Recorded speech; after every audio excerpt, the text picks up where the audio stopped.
मैं एक चंगे खांदे पींदे घराणे विच अख खोली सी। असीं दो भैण भरा सी। मेरा भरा मेरे नालों वड्डा सी ते मैं छोटी सी। मेरी मम्मी पापा दे मेरे विच जान बसदी सी। असीं दोनों बच्चे अपनी मम्मी पापा दी दुनिया सी। बचपन इस तरह ही नोक झोक करदे गुजर गया ते असीं अपनी ही दुनिया विच मगन सी। बाहर दी दुनिया किन्नी बुरी आ, बाहर दे लोग किन्ने खुदगर्ज हन, इस गल तो असीं अनजाण सी। मैनू नहीं पता सी कि रिश्ते किवें किवें रूप बदल लैंदे हन। समा आउण ते सके रिश्तियां दा खून भी सफेद हो जाता है। मैं तां इह गल तो अणजाण सी। असीं बहुत ज़्यादा तां अमीर नहीं सी, पर साडी जिंदगी थोड़ी वधिया लंघ रही सी। मेरे पापा एक बैंक विच जॉब करदे सी ते मेरी मम्मी घरेलू औरत सी। उन्हां ने अपना पूरा समा सानू दोहां भैण भरावां नूं दित्ता सी। मेरे मम्मी पापा सानू दोनां भैण भरावां नूं पढ़ा लिखा के इस समाज विच वधिया इंसान बनाउणा चाहुंदे सी। उन्हां दिनां विच मैं कालज विच एडमिशन लिया ते खूब दिल लगा के पढ़ाई करदी सी। मेरे इस शौक नूं देखदे होए मेरे पापा भी जान लगा के मैनू पढ़ाउण विच लगे होए सी। हालांकि मेरे पापा दी तनख्वाह ज़्यादा नहीं सी, पर उन्हां ने मेरी पढ़ाई विच कोई रुकावट नहीं पाई। मेरा भरा उस समय कालज दे आखिरी साल विच सी ते पढ़ाई दे नाल नाल एक छोटी जिही नौकरी भी कर रहा सी, जिस नाल वो अपना खर्चा खुद चक सके। मेरे भरा नूं एक वड्डा आदमी बनने दा शौक सी। वो कहंदा रहिंदा, मैं वो बनांगा जिस नूं लोग दूरों देख के सलाम ठोकण। शुरू तो ही वो ज़्यादा सियाणा सी। उसनूं ये साडी जिंदगी पसंद नहीं सी। वो तां बहुत ही ऐशो आराम वाली जिंदगी चाहुंदा सी। वो पापा नूं हमेशा कहंदा कि आपां इस इलाके नूं छड्ड के किसी वधिया पौश इलाके एरिए विच मकान लैंदे हां, पर साडे हालात इस तरह की इजाजत नहीं दिंदे सी। पर मेरे भरा दे सिर ते जनून सवार हो गया सी। वो अपनी जिंदगी बदल के रहेगा। समा हौली हौली इस तरह ही लंघदा गया। मेरे भरा दी पढ़ाई पूरी हो गई ते उसनूं एक वधिया नौकरी मिल गई। तनख्वाह भी चंगी सी, पर फिलहाल मेरा भरा अपनी इस नौकरी तो ज़्यादा खुश नहीं सी। उस समय मेरे लिए भी वधिया घराणियां तो रिश्ते आउण लगे, पर पापा फिलहाल मेरा विआह नहीं करना चाहुंदे सी। मेरे पापा ने यह कह दिता कि पहला मेरी बेटी पढ़ाई पूरी करेगी, उस तो बाद इस दे उपर होवेगा कि ये विआह करना चाहुंदी आ जां नहीं। मैं ये फैसला अपने पापे दे हत्थ विच दे दिता सी अते एक दिन बहुत ही वधिया रिश्ता आया। मेरे लिए हैसियत विच साडे नालों ज़्यादा करोड़ां दी जायदाद दे मालक सी वो लोग। पापा उस रिश्ते नूं लै के थोड़ा सोच विचार कर रहे सी, क्योंकि एक एजेंट रिश्ता करवाउंदा सी। वो अणजाण लोग सी, कोई ज़्यादा जाण पछाण नहीं सी, ते दूजा वो हैसियत विच भी साडे नालों ज़्यादा वड्डे लोग सी। पापा इस सोच विचार विच सी कि वो इन्ने वड्डे लोग साडे घरे रिश्ता क्यों लैके आए। मन्निया कि मैं सोहणी सी, पर सोहणी कुड़ी तां उन्हां नूं अपनी सोसाइटी विच भी मिल जानी सी। मेरे पापा इस विआह लई बिल्कुल राजी नहीं हो रहे सी। वो कहंदे सी कि मैं अपनी बेटी दा विआह अपने बराबर दे लोकां नाल करांगा। वड्डे घरां दे विच जाके मेरी बेटी नूं पता नहीं की ताने सुनने पैणगे, पर वो जिद ते अड़े होए सी ते सानूं तुहाडी बेटी पहली नज़र विच ही पसंद आ गई। साडे बेटे ने जिद फड़ लई आ कि मैं विआह करवावांगा तां उस लड़की नाल। पर हैरानी की गल ये सी कि मैं तां उन्हां दे लड़के नूं कदे देखिया ही नहीं सी। फिर भला उसने मैनू कित्थे देख लिया सी। खैर, काफ़ी सोच विचार करन दे बाद मेरी मम्मी पापा इस रिश्ते दे लई मन गए ते सोचिया कि शायद रब ने साडी अपनी बेटी नूं एक वधिया जिंदगी देण दे लई ये रिश्ता अपने घर भेजिया होवेगा। जो ऐश आराम अपनी बेटी नूं अपने घर नहीं मिलिया, वो सहुरे जाके करेगी। ये सोच के मम्मी पापा इस रिश्ते दे लई मन गए अते फिर मेरे सहुरिਆਂ ने रिश्ता पक्का कर लिया अते कहा असीं मंगणी जल्दी ही करांगे ते विआह भी जल्दी करांगे, क्योंकि मेरा पति विदेश विच रहिंदा सी। इस लई मंगणी अते विआह करन तो फ्री हो के जल्दी वो अपने काम ते जाना चाहुंदा सी। उस लड़के नाल मेरे पापा ने सिर्फ फोन ते गल कीती सी, पर देखिया नहीं सी। मेरे पापा नूं बड़ा ही सुकून मिलिया सी, क्योंकि उसने बड़ी ही सरलता नाल मेरे पापा नाल गल कीती सी। बस यही सोच के मेरे पापा खुश सन कि मेरी बेटी ने जिस दे नाल जिंदगी गुजारनी है बहुत ही सुलझिया होया इंसान है। ਤੇ ਫਿਰ ਜਲਦੀ ਹੀ ਮੰਗਣੀ ਹੋ ਗਈ ਤੇ ਮੰਗਣੀ ਦੇ ਬਾਅਦ ਮੇਰੇ ਭਰਾ ਦੇ ਵਿਆਹ ਦੀ ਵੀ ਮੇਰੀ ਮਾਂ ਨੂੰ ਫਿਕਰ ਲੱਗ ਗਈ। ਮੰਮੀ ਦਾ ਕਹਿਣਾ ਸੀ ਕਿ ਜੇ ਬਹੂ ਘਰ ਆ ਜਾਵੇਗੀ ਤਾਂ ਤੇਰੇ ਜਾਣ ਤੇ ਇੰਨਾ ਜ਼ਿਆਦਾ ਸੁੰਨਾਪਣ ਨਹੀਂ ਹੋਵੇਗਾ। ਪਰ ਮੇਰੇ ਭਰਾ ਨੇ ਤਾਂ ਇਹ ਗੱਲ ਫੜ ਰੱਖੀ ਸੀ ਕਿ ਮੈਂ ਪੈਸੇ ਕਮਾ ਕੇ ਵੱਡਾ ਆਦਮੀ ਬਣਨਾ। ਪਰ ਫਿਰ ਆਖਰ ਉਸ ਨੂੰ ਮੰਮੀ ਦੇ ਸਾਹਮਣੇ ਗੋਡੇ ਟੇਕਣੇ ਪਏ ਤੇ ਵਿਆਹ ਕਰਵਾ ਲਿਆ। ਇੱਧਰ ਮੈਂ ਆਪਣੀਆਂ ਆਉਣ ਵਾਲੀਆਂ ਜ਼ਿੰਦਗੀ ਬਾਰੇ ਸੁਪਨੇ ਸਜਾਉਣ ਲੱਗੀ ਸੀ। ਪਰ ਹੁਣ ਉਹਨਾਂ ਲੋਕਾਂ ਦਾ ਕੋਈ ਇਰਾਦਾ ਹੀ ਨਹੀਂ ਸੀ ਵਿਆਹ ਕਰਨ ਦਾ। ਪਹਿਲਾਂ ਤਾਂ ਉਹ ਲੋਕ ਬਹੁਤ ਜਲਦੀ ਕਰਦੇ ਸੀ। ਮੇਰਾ ਪਤੀ ਮੰਗਣਾ ਕਰਕੇ ਦਵਾਈ ਚਲਿਆ ਗਿਆ। ਉਸ ਦੇ ਦੁਬਾਰਾ ਆਉਣ ਤੇ ਹੀ ਵਿਆਹ ਹੋਣਾ ਸੀ।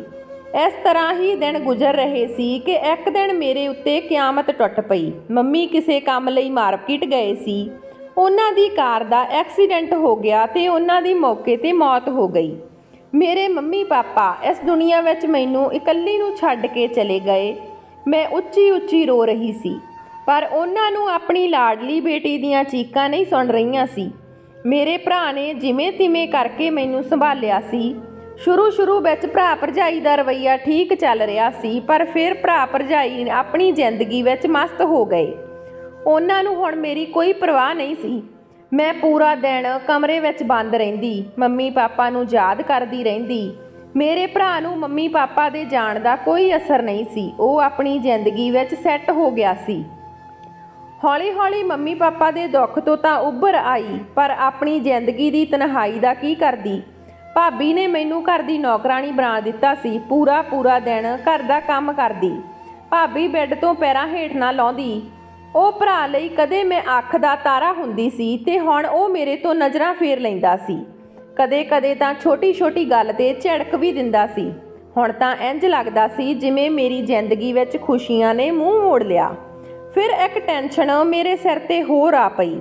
ਮੇਰਾ ਭਰਾ ਜਿਸ ਕੰਪਨੀ ਵਿੱਚ ਕੰਮ ਕਰਦਾ ਸੀ, ਉਹ ਕੰਪਨੀ ਮੇਰੇ ਭਰਾ ਨੂੰ ਵਿਦੇਸ਼ ਭੇਜ ਰਹੀ ਸੀ ਤੇ ਭਾਬੀ ਨੇ ਜਿੱਦ ਫੜ ਲਈ ਕਿ ਉਹ ਵੀ ਭਰਾ ਦੇ ਨਾਲ ਹੀ ਜਾਵੇਗੀ। ਭਾਬੀ ਦੇ ਜ਼ੋਰ ਪਾਉਣ ਤੇ ਭਰਾ ਮੰਨ ਗਏ ਤੇ ਮੈਨੂੰ ਅੰਦਰੋਂ ਇਹੀ ਡਰ ਸਤਾ ਰਿਹਾ ਸੀ ਕਿ ਮੇਰਾ ਹੁਣ ਇਕੱਲੀ ਦਾ ਕੀ ਹੋਵੇਗਾ। ਮੇਰੇ ਭਰਾ ਦਾ ਖਰਚਾ ਤਾਂ ਕੰਪਨੀ ਚੁੱਕ ਰਹੀ ਸੀ, ਪਰ ਮੇਰੀ ਭਰਜਾਈ ਦਾ ਖਰਚਾ ਮੇਰੇ ਭਰਾ ਨੂੰ ਉਠਾਉਣਾ ਪੈਣਾ ਸੀ। ਇਸ ਕਰਕੇ ਮੇਰੇ ਭਰਾ ਨੂੰ ਸਾਡਾ ਘਰ ਵੇਚਣਾ ਪਿਆ। ਮੇਰੇ ਭਰਾ ਨੇ ਮੇਰੇ ਸਹੁਰਿਆਂ ਨੂੰ ਫੋਨ ਲਾਤਾ ਕਿ ਜਲਦੀ ਤੋਂ ਜਲਦੀ ਵਿਆਹ ਕਰ ਲਓ, ਮੈਂ ਵਿਦੇਸ਼ ਜਾਣਾ। ਪਰ ਮੇਰੇ ਸਹੁਰਿਆਂ ਦਾ ਕਹਿਣਾ ਸੀ ਕਿ ਐਡੀ ਜਲਦੀ ਵਿਆਹ ਨਹੀਂ ਹੋ ਸਕਦਾ। ਜਦੋਂ ਸ਼ੇਖਰ ਦਵਾਈ ਤੋਂ ਵਾਪਸ ਆਵੇਗਾ ਉਦੋਂ ਹੀ ਵਿਆਹ ਬਾਰੇ ਸੋਚ ਸਕਦੇ ਹਾਂ। ਮੇਰੇ ਸਹੁਰਿਆਂ ਦਾ ਜਵਾਬ ਸੁਣ ਕੇ ਕੁਝ ਸਮੇਂ ਦੇ ਲਈ ਤਾਂ ਭਰਾ ਭਰਜਾਈ ਚੁੱਪ ਹੋ ਗਏ, ਪਰ ਮੈਨੂੰ ਨਹੀਂ ਪਤਾ ਸੀ ਕਿ ਇਹ ਚੁੱਪੀ ਤੂਫਾਨ ਆਉਣ ਤੋਂ ਪਹਿਲਾਂ ਦੀ ਆ। ਇਸ ਗੱਲ ਨੂੰ ਹਲੇ ਇੱਕ ਹਫ਼ਤਾ ਹੀ ਗੁਜ਼ਰਿਆ ਸੀ ਕਿ ਸਾਡੇ ਘਰ ਵਿੱਚ ਕੁਝ ਲੋਕ ਆਏ। ਮੇਰੀ ਭਰਜਾਈ ਨੇ ਮੈਨੂੰ ਰਸੋਈ ਵਿੱਚ ਲਾ ਦਿੱਤਾ ਕਿ ਉਹਨਾਂ ਦੇ ਲਈ ਚਾਹ ਨਾਸ਼ਤਾ ਤਿਆਰ ਕਰ। ਮੈਂ ਬਿਨਾਂ ਕੋਈ ਸਵਾਲ ਕੀਤੇ ਰਸੋਈ ਵਿੱਚ ਲੱਗ ਗਈ। ਜਦੋਂ ਨਾਸ਼ਤੇ ਦੀ ਭਰੀ ਟਰੇ ਲੈ ਕੇ ਮੈਂ ਬਾਹਰ ਆਈ ਤਾਂ ਉਹਨਾਂ ਲੋਕਾਂ ਵਿੱਚ ਮੌਜੂਦ ਇੱਕ ਔਰਤ ਮੈਨੂੰ ਬਹੁਤ ਹੀ ਘੂਰ ਕੇ ਦੇਖ ਰਹੀ ਸੀ।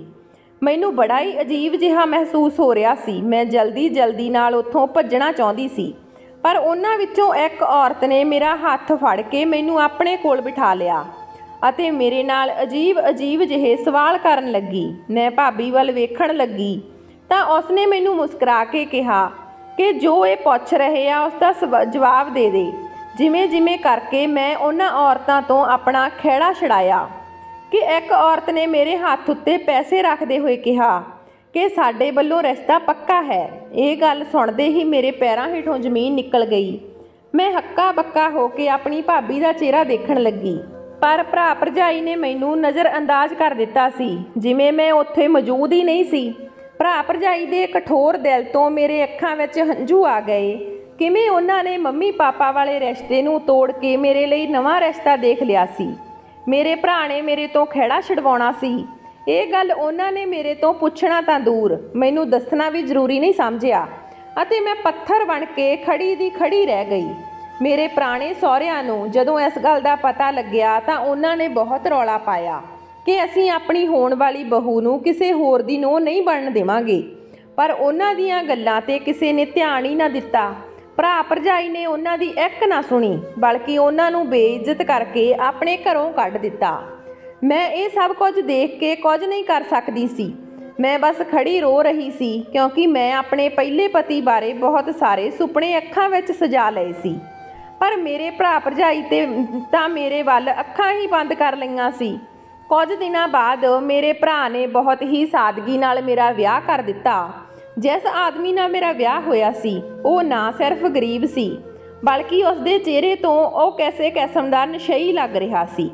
मैं फेरियां दे वक्त उस आदमी दे वल देखिया तां उसदियां अखां लाल अंगियारा अखां तो मैनू डर लग रहा सी। मैं उत्थे बैठी दिल ही दिल विच अपनी किस्मत ते रो रही सी। मेरे माँ बाप दा पसंद कीता होया इन्ना वधिया रिश्ता छड्ड के किसी गरीब अनजान आदमी नाल मेरा विआह करवा रहे हन। पर मेरे भरा भरजाई मेरे विआह नूं लैके बहुत खुश सी क्योंकि हुण वो आराम नाल दूजे देश विच जाके अपनी जिंदगी आज़ादी नाल गुजार सकदे हन। हुण उन्हां उपर मेरा कोई भी किसी किस्म दा बोझ नहीं रहा सी।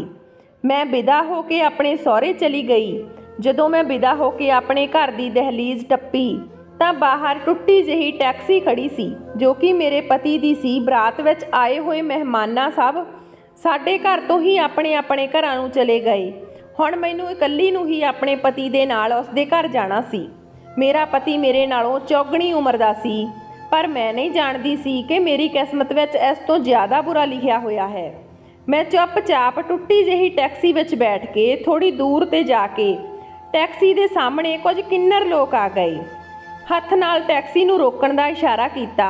मेरे पति ने समझिया कि कोई सवारी है जो टैक्सी दे इंतजार विच खड़ी आ। मेरे पति ने रोक के उन्हां नूं दसना चाहिया कि इस वक्त वो कोई सवारी नहीं ले सकता। मेरे पति ने टैक्सी रोकी तो सामने कुछ किन्नर खड़े हो गए। मैनूं उन्हां तो थोड़ा डर महसूस होया तो मैं अपना घुंड अगे नूं खिच लिया। उन्होंने मेरे पति नूं इशारा करके हेठां बुलाया तो मेरा पति नीचे उतर के उन्हां नाल कुछ गल्लां करन लग्या। वो लोग बार बार मेरे वाल इशारा करके कुछ कह रहे सी। मैनूं उन्हां दी गल समझ तां नहीं आ रही सी पर उन्हां दे गल करन दे तरीके तो डर महसूस हो रहा सी। कुछ देर बाद मेरा पति टैक्सी विच आ गया ते वो किन्नर भी टैक्सी विच आके बैठ गए। मैनूं लग्या कि मेरे पति ने कोई सवारियां बिठा लईआं होणगीआं ते हुण उन्हां नूं उन्हां दे घर उतार देवेगा। पर काफ़ी देर बाद टैक्सी भीड़ियां गलियां विचों दी हुंदी होई एक डरावने जिहे इलाके विच आ गई। घर टुट्टे फुट्टे सी। मेरा पति भी मैनूं घबराया होया नज़र आ रहा सी। हैरानी दी गल ये सी कि वो किन्नर लोग हुण भी साडी टैक्सी विच मौजूद सी। कुछ टाइम बाद टैक्सी एक बहुत ही पुराने जिहे मकान सामने जाके रुकी। सब तो पहलां वो लोग टैक्सी विचों किन्नर लोग उतरे ते उस तो बाद मेरे पति ने मेरे वल दा दरवाज़ा खोलिया ते मैनूं इशारा करदिआं होया उन्हां लोकां दे पिछे पिछे अंदर वड़ गया। मैं सोचां विचारां विच गुम सी कि ये मेरे नाल की हो रहा। ये किहड़ी जगह मैनूं समझ नहीं आ रहा सी। कमरे दे अंदर पैर रखदे ही अगे जाके बहुत वड्डा जिहा दलान सी जिमें जिथे खूब पेड़ पौधे लगे हुए सी ते बहुत हरियाली सी। मैं हैरान सी कि मेरा स्वागत करने वाला कोई भी मौजूद नहीं सी। ना ही मैनूं मेरे हुण पति का कोई पता सी क्योंकि वो घर दे अंदर आउंदियां ही गायब हो गया सी। पता नहीं वो किहड़े कमरे विच चलिया गया सी। मैं हैरान ते परेशान बेड़े दे विच खड़ी हुई सी। कुछ देर बाद सामने वाले कमरे विचों मेरा पति बेहद घबराया होया बाहर आया ते मैनूं कहा कि मैं तैनूं इन्हां लोकां कोल बेच दिता है। पति दे मूँहों ये गल सुन के मेरे रोंगटे खड़े हो गए। मैनूं अपने पैरां उत्ते खड़ना मुश्किल महसूस हो रहा सी।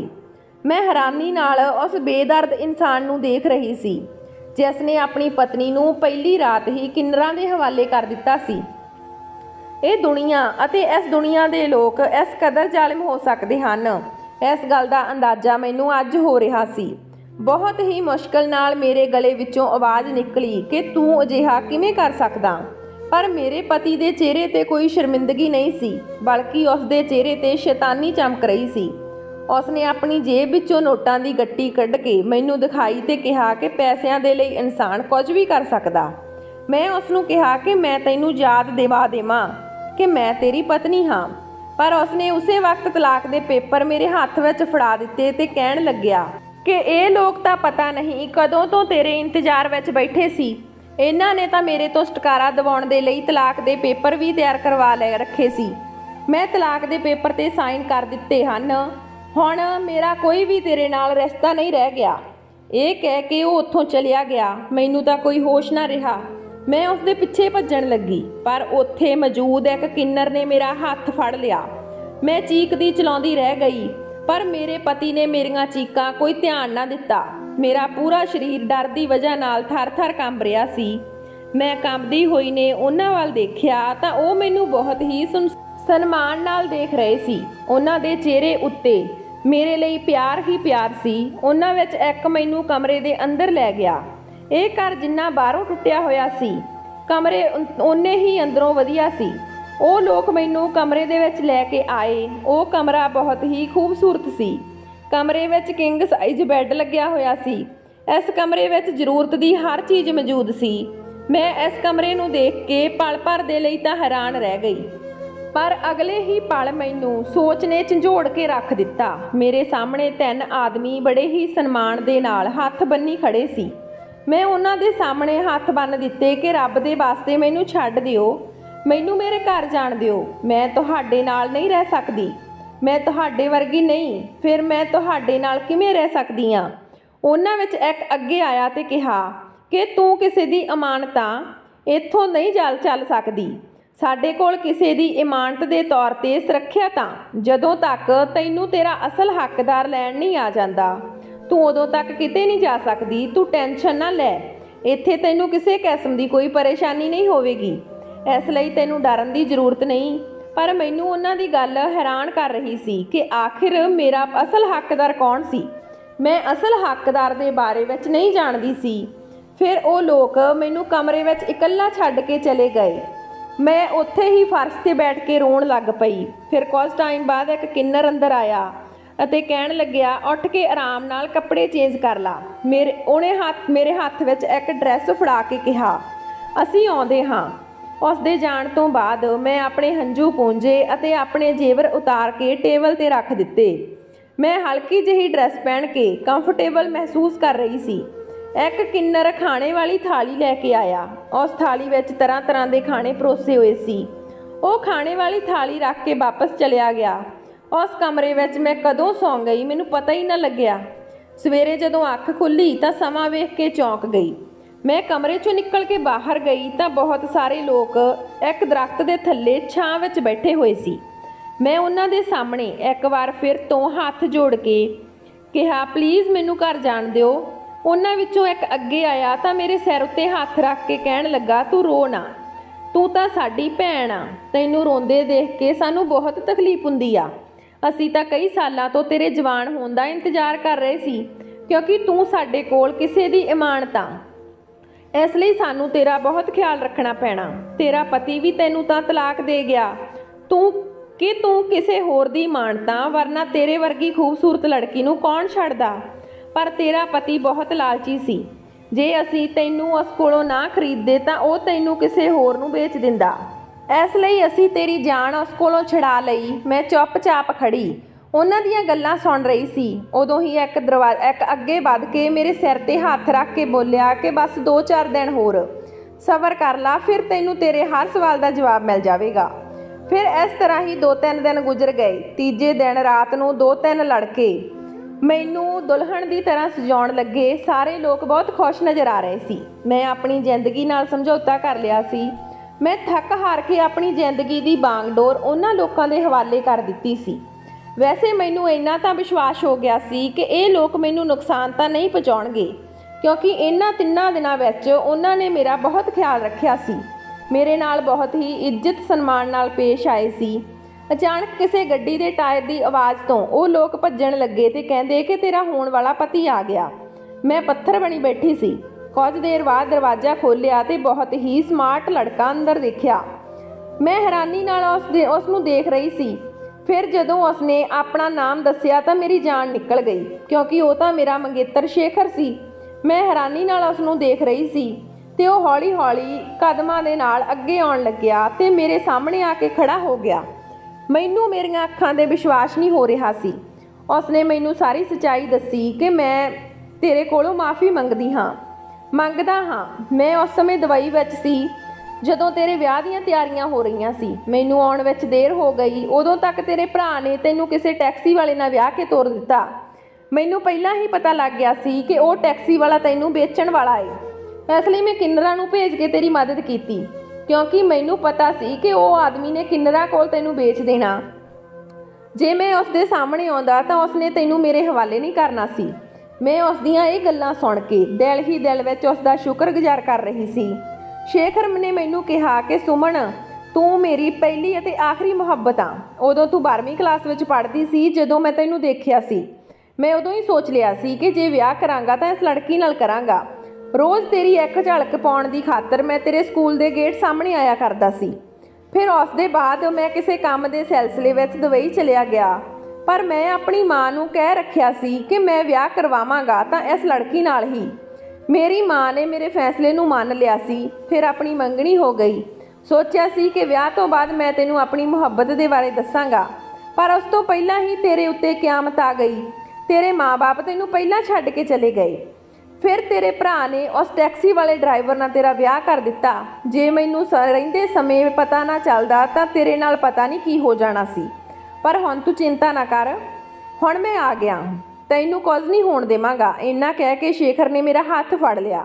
ਸ਼ੇਖਰ ਦਾ ਸਪਰਸ਼ ਮੈਨੂੰ ਇਸ ਤਰ੍ਹਾਂ ਲੱਗ ਰਿਹਾ ਸੀ ਜਿਵੇਂ ਮੈਨੂੰ ਇਸ ਸਮਾਜ ਦੇ ਗੰਦੇ ਲੋਕਾਂ ਤੋਂ ਸੁਰੱਖਿਅਤ ਮਿਲ ਗਈ ਹੋਵੇ। ਹੁਣ ਮੈਂ ਆਪਣੀ ਆਉਣ ਵਾਲੀ ਜ਼ਿੰਦਗੀ ਨੂੰ ਲੈ ਕੇ ਸੰਤੁਸ਼ਟ ਸੀ। ਅੱਗੇ ਆਉਣ ਵਾਲੀ ਜ਼ਿੰਦਗੀ ਵਿੱਚ ਮੇਰੇ ਲਈ ਰੱਬ ਨੇ ਖੁਸ਼ੀਆਂ ਹੀ ਖੁਸ਼ੀਆਂ ਲਿਖ ਰੱਖੀਆਂ ਸੀ।